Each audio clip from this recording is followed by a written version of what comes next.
Welcome to a quick overview of the 2015 version of the Gamut, which is riding every trail at Carvin's Cove in Roanoke, Virginia in a single day, or running it. We've got a number of people who will attempt to run it this year.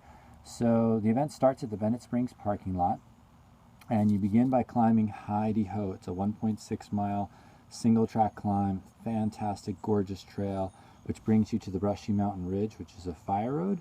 And you have two options. You can either just simply cross onto the gauntlet, and that line of the gauntlet's this flowy section up top. It's really nice, and then it gets rugged and rooty and fantastic and awesome through here.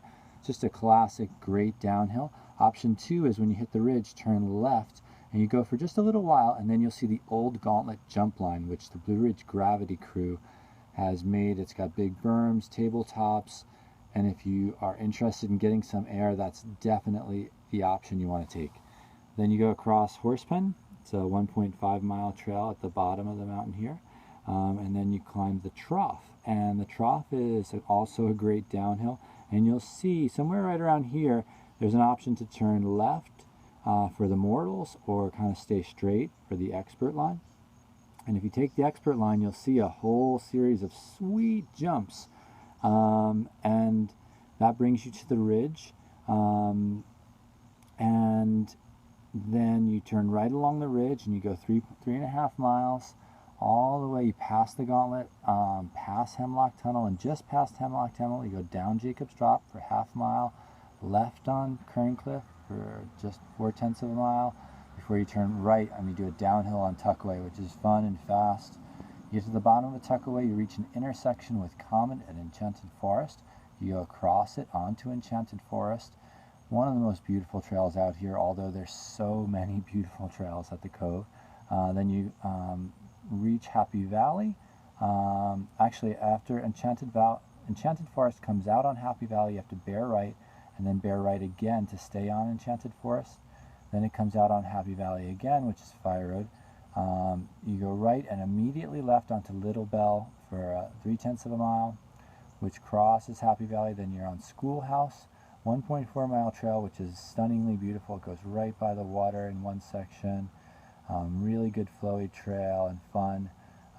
Pops you back out on Happy Valley. You make a left for 1.1 miles before turning right onto Arrowhead, which is a whole nother unique trail. It's so cool because all of these trails, they're not like just trails to be trails. Every one of them is unique and has its own personality, and it's a great ride. Arrowhead ends on Happy Valley. You turn right and then immediately pick up Songbird on the right, and you go for 1.4 miles. It's a very flowy trail. Excellent riding. Then after 1.4 miles, you're going to see a right turn, and it's marked by small flags and a white laminated sign, and it's Rattle and Run. It's a 2.5 mile. This is the most technical section of riding at the Cove. No rider has ridden this trail end to end cleanly yet. It's going to happen, but when you get out there on this trail, you'll see why it hasn't happened yet. It's tough. It comes out on the Bennett Springs of the beginner loop. So you just bear right on the beginner loop, and that takes you right back to the Bennett Springs parking lot. From there, stage 2 begins. So get refueled, rehydrated, and then you come out along Hotel. It's a 1 mile trail in the valley here before climbing Buck, which is a phenomenal climb. Switchbacks on it are definitely rideable, but not easy. Buck comes out on the Fire Road where you turn left. And here you have two options. The route is marked to go straight across the ridge, but when you're coming up the Trough, if you just love the way those jumps look and you want to do them, you can turn right and just bomb down the Trough, get loads of air. It's super fun, and then just go across Horsepen to Lakeside. The key is getting to Lakeside. The other option is to pass the Trough, keep going on the ridge to the Gauntlet again, and you could downhill the Gauntlet a second time. You could try the other line if you tried the jump line the first time and you wanted to try the flow line the second time. And then once you get to Lakeside, Lakeside's a 3.8 mile long trail, absolutely stunningly gorgeous, really great trail. This was new to the Gamut last year, and that dumps out onto Hemlock Tunnel, a really nice brand new sign there. A number of brand new signs you'll see out on the trail when you're doing the Gamut. You turn right onto Hemlock Tunnel, After a very short distance, just 0.4, turn right onto Araminta. Araminta has a really remote feel.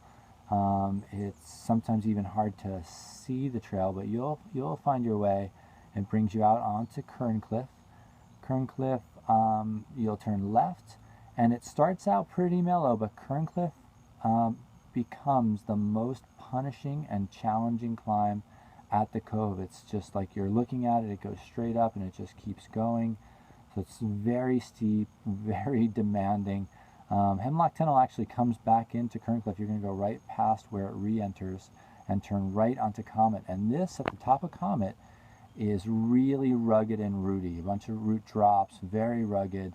It's 2.2 miles in total because the Comet's going to go all the way down past this intersection with Tuckaway and Enchanted Forest, all the way back to Happy Valley right here. Turn left on Happy Valley, and then right away you're going to turn left onto the 1,000-foot climb, or the Brushy Mountain Fire Road climb, and that just goes all the way back up. You're going to follow it until you pass Jacob's Drop, which you climbed earlier. You downhilled earlier, and then go down Hemlock Tunnel. Hemlock Tunnel is also very technical. Lots of rocks, lots of loose rocks and roots, and you're going to go past Lakeside, you're going to go past Araminta, keep going all the way until it runs into Kerncliff, then left on Kerncliff, and on Kerncliff you're going to pass the Comet that you went down before, you're going to pass Tuckaway, you're going to go until Kerncliff ends at the Four Gorge Extension Trail right here. Four Gorge Extension is super flowy, it's got some nice jumps, and that will bring you back to the Brush Mountain Fire Road, and you're just going to go straight across it onto Four Gorges. Incredible trail again, all the way back to where that intersects with Heidi Ho, and that will very quickly dump you back out into the parking lot, and you have done it.